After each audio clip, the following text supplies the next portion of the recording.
Foundations of Amateur Radio. Today I'm going to talk about dipoles.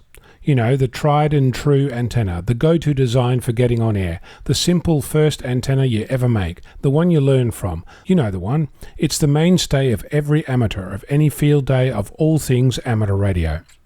It's a simple thing, using metric rather than imperial measurements, but the point stands. You use the speed of light in vacuum divided by the required operating frequency and you get the overall wavelength for that frequency. In absolute terms, roughly 300 meters per second divided by 50 megahertz gives you 6 meters. Surprise, that's the band name for 50 megahertz. Now, the dipole is a half-wave contraption, so 6 meters divided by 2 gives you 3 meters for your total half-wave dipole. Each leg is half that, a quarter wavelength, so you have 3 meters divided by 2 again, and you end up with 2 bits of wire, 1.5 meters long each. If you're following along, that's 300 divided by 50 divided by 2 divided by 2. Or, using the same numbers in a slightly different order, 300 divided by 2 divided by 2 divided by 50 megahertz. Or 75 divided by 50 megahertz. Still 1.5 meters per leg of your shiny new dipole.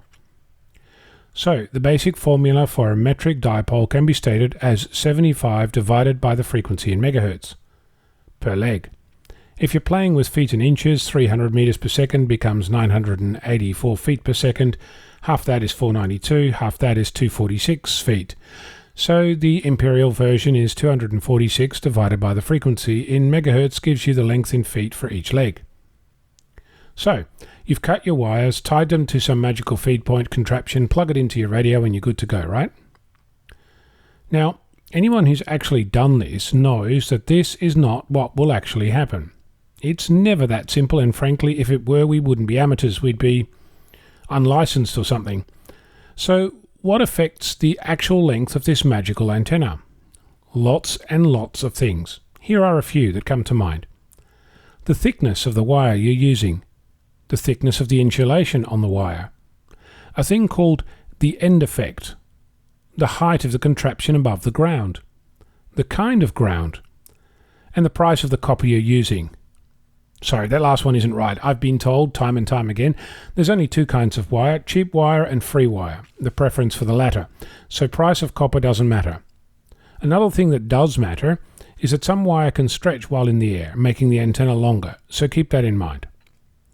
Fine and well, I hear you say, but how does this really matter? Well, if you increase the thickness of the wire, the resonant frequency goes down. That is, the antenna is too long. If you increase the thickness of the insulation, the resonant frequency goes down as well. The end effect is like adding a capacitor to the end of the wire, making it longer as well. The height effect is different for every height. Generally, the effect is that the antenna resonates at a lower frequency. Each type of ground has a different amount of effect.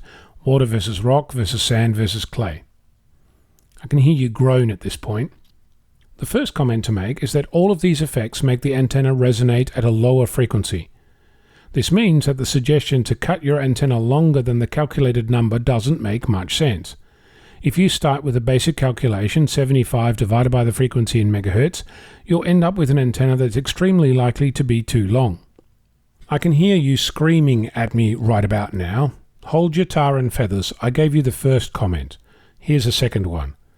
If you don't have space for a straight dipole, say you need to go around a corner or put a bend in the wire, all of what I just said goes out the window. If you put this above a metal roof, poof, also out the window.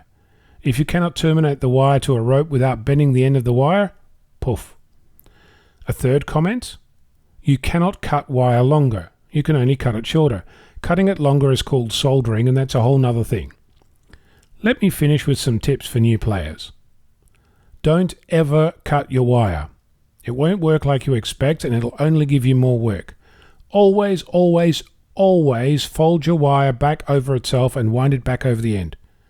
If you leave it dangling, you're adding capacitance and doing all manner of other weird stuff to your antenna.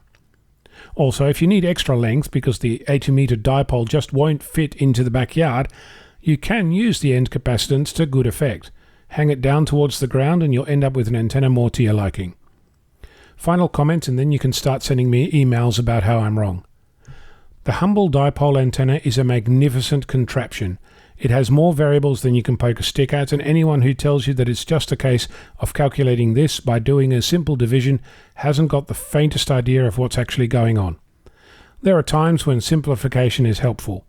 This is not one of those times. So, have fun. Play with your dipole. Try different things and observe the differences when you try different things.